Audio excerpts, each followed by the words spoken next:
नमस्कार दोस्तों, स्वागत है आपका बिहार समाचार में। तो चलिए बिहार की 10 प्रमुख बड़ी खबरों के बारे में जानते हैं। खबरों की ओर आगे बढ़ने से पहले आपसे अनुरोध है कि वीडियो को एक लाइक अवश्य करें और साथ ही साथ अगर आप इस चैनल में नए हैं तो चैनल को सब्सक्राइब करना ना भूलें। कोविन पोर्टल की सफलता की कहानी 20 देशों से साझा करेगा भारत।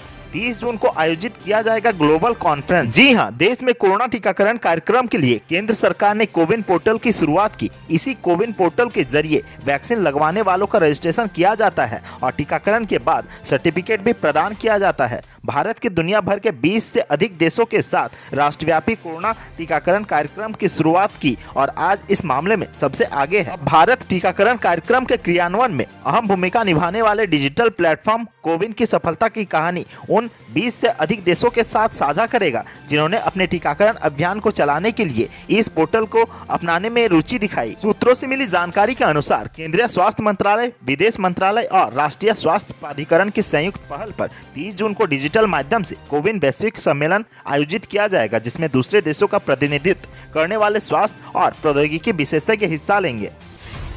बिहार में 27 जून से एक साथ दो टीकाकरण अभियान, डॉक्टरों और हेल्थ वर्करों की छुट्टियां 30 तक रद्द। जी हां, बिहार राज्य में 27 जून से एक साथ दो टीकाकरण महाअभियान चलाया जाएगा। कोरोना महामारी से बचाव के लिए सोमवार को मुख्यमंत्री नीतीश कुमार ने 6 माह में 6 करोड़ के टीकाकरण के अभियान की शुरुआत कर दी है। 27 जून से राज्य के बच्चों को पोलियो से बचाने के लिए पोलियो का टीकाकरण अभियान भी शुरू होगा, जिसके बाद राज्य के डॉक्टरों व स्वास्थ्य कर्मियों की छुट्टियां अब 30 जून तक रद्द कर दी गई है। स्वास्थ्य विभाग ने सोमवार को यह आदेश जारी किया है। अध्ययन और मातृत्व अवकाश का लाभ लेने वालों को इससे अलग रखा गया है। सोमवार को पटना जिला में संचालित मेगा वैक्सीनेशन कैंप में 19,290 जीविका दीदी तथा 14,800 रसोइया, टोला सेवक, तामिली मरकज शिक्षा समिति तथा उनके परिवार के सदस्यों ने वैक्सीन ली है। डीएम ने जिला शिक्षा पदाधिकारी और डीपीएम जीविका को प्रखंडवार छूटे हुए व्यक्तियों की सूची तैयार करने तथा उन्हें टीकाकृत करने का निर्देश दिया है। एक सप्ताह के भीतर संबंधित पंचायत में 100% टीकाकरण का लक्ष्य के अनुरूप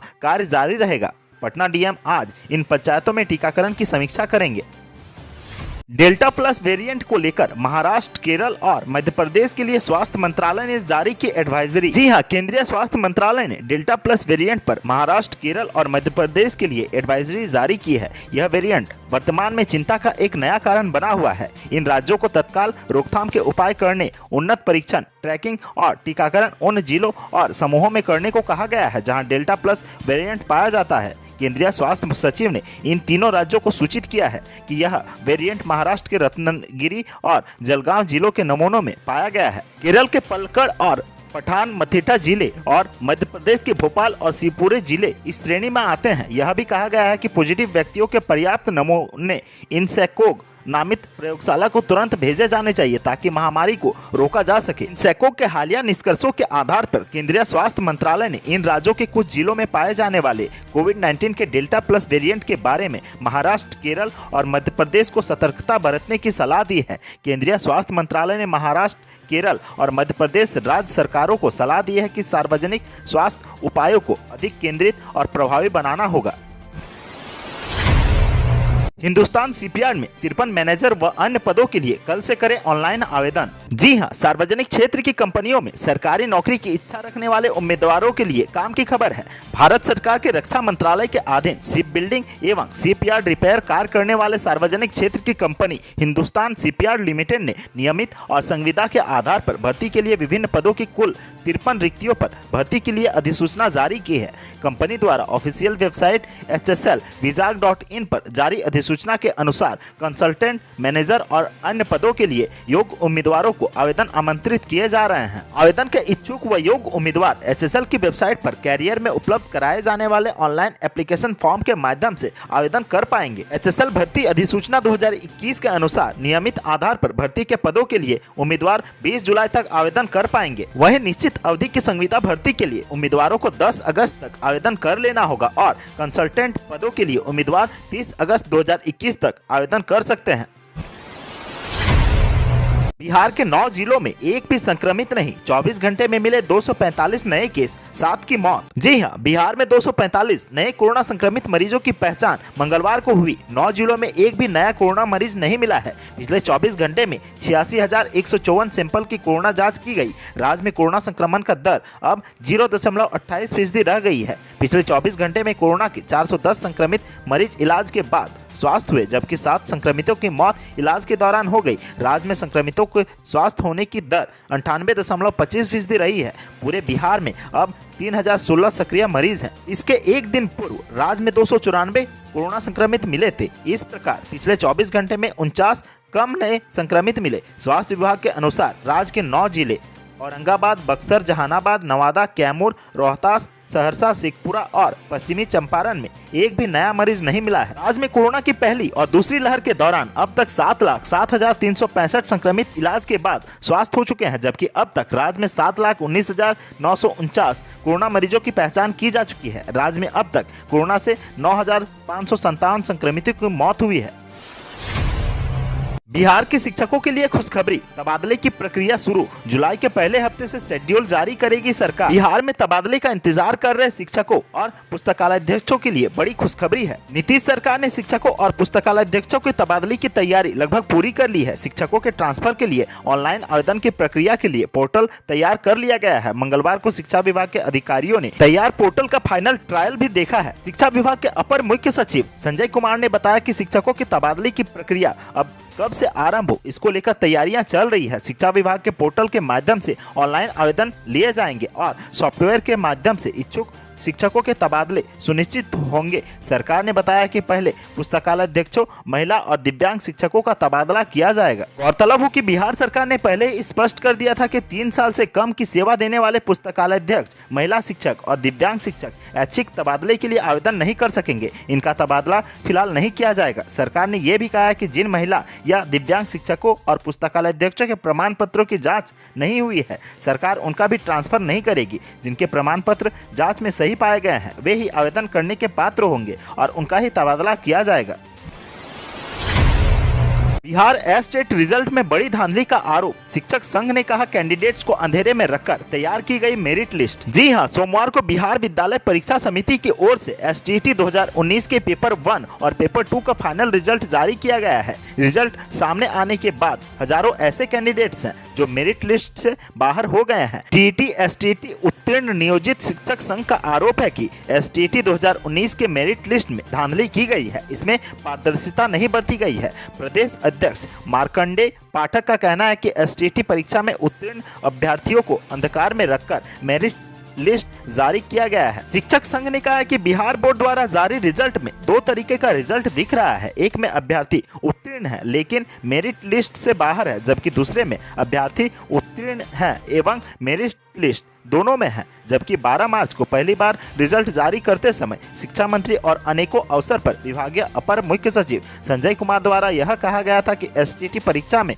सीट के विरुद्ध ही अभ्यर्थियों को उत्तीर्ण कराया गया है, इसीलिए सबकी नौकरी पक्की है। लेकिन सोमवार को जारी रिजल्ट और मेरिट लिस्ट में ठीक इसके विपरीत हुआ है। हजारों उत्तीर्ण अभ्यर्थी मेरिट लिस्ट से बाहर हो गए हैं, जबकि सीट के अनुसार ही रिजल्ट जारी हुआ है। तो फिर ऐसा क्यों हुआ है? इससे अभ्यर्थियों को भारी असंतोष और आक्रोश है।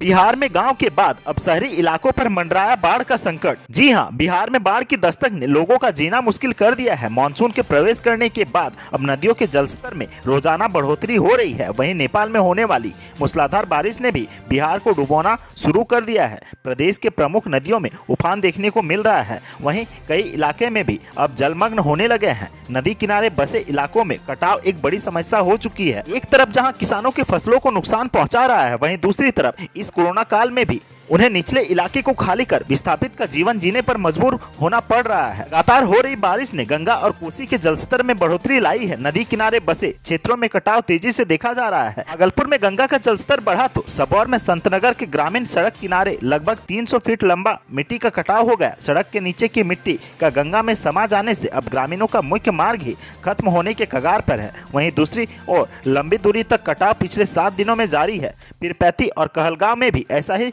हाल है। बिहार के स्वास्थ्य विभाग की बहाली में बड़ा घोटाला, अपनी जाति की 100 से अधिक एएनएम को क्लर्क ने गलत तरीके से कराया बहाल। जी हां, बिहार में स्वास्थ्य विभाग की बहाली में बड़ा घोटाला सामने आया है। मुजफ्फरपुर में संविदा पर कर्मियों की बहाली में धांधली की बात सामने आने पर प्रशासन सख्त है। बहाली में पैसे लेने देने के एक ऑडियो वायरल होने के बाद यह मामला गर्मा चुका है। मामले की जाँच जारी है। इस दौरान जाँच में अब तक काफी कुछ सामने आ रहा है। टीडीसी की रिपोर्ट के अनुसार आरोपित ने बताया कि सदर अस्पताल के एक लिपिक ने पैसे लेकर अपनी जाति के 100 से अधिक एएनएम की बहाली करवाई है। मुजफ्फरपुर में बहाली के दौरान हुई धांधली का मामला जब गरमाया तो डीएम ने जांच टीम बनाकर इस मामले की तहकीकात के आदेश दिए। वहीं इस बहाली के फर्जीवाड़े की चर्चा पटना तक अभी है। जांच टीम ने कई ऐसे खुलासे किए हैं जो चौंकाने वाले हैं। मीडिया रिपोर्ट के अनुसार हाल ही में मुजफ्फरपुर में एंटीजन किट आपूर्ति घोटाला सामने आया था। अब बहाली धांधले में जिस लिपिक पर अपनी जाति के 100 से अधिक एएनएम की बहाली का आरोप लगा है, उनका कनेक्शन एंटीजन किट घोटाले से भी रहा है। रामविलास पासवान के निधन के बाद पहली बार चिराग पासवान ने बीजेपी पर निशाना साधा, दे दी ये खुलेआम धमकी। जी हां, लोक जनशक्ति पार्टी में टूट के बाद चिराग पासवान ने पहली बार बीजेपी के रवैये पर खुलकर बोला है। चिराग पासवान ने कहा है कि लोजपा में टूट पर बीजेपी की चुप्पी आहत करने वाली है। बता दें कि चिराग पासवान पहली बार बीजेपी पर सीधा निशाना साधा है। इससे पहले बीजेपी के सवालों पर बोलने से इनकार कर देते थे। लोजपा सांसद चिराग पासवान ने समाचार एजेंसी पीटीआई को दिए एक साक्षात्कार में कहा है कि उनके पिता रामविलास पासवान वह हमेशा प्रधानमंत्री नरेंद्र मोदी तथा भाजपा के साथ चट्टान की तरह खड़े रहे, लेकिन जब इस कठिन समय के दौरान उनके हस्तक्षेप की उम्मीद थी तो भगवा दल साथ नहीं था। हालांकि चिराग ने कहा कि उनका पीएम मोदी पर अब भी विश्वास कायम है। वहीं बीजेपी को इशारों में ही धमकी देते हुए लोजपा नेता चिराग पासवान ने आगे कहा कि लेकिन अगर आपको घेरा जाता है तो धकेला जाता है और कोई फैसला लेने के लिए आपको मजबूर किया जाता है तो पार्टी सभी संभावनाओं पर विचार करेगी। लोजपा को अपने राजनीतिक भविष्य के बारे में इस आधार पर निर्णय लेना होगा कि कौन उसके साथ खड़ा था और कौन नहीं। तो आज के सुर्खियों में बस इतना ही। बिहार से जुड़ी खबरों के लिए सब्सक्राइब करें हमारे चैनल को और साथ ही साथ अपने दोस्तों और रिश्तेदारों में शेयर जरूर करें। तब तक के लिए धन्यवाद। जय हिंद, जय भारत।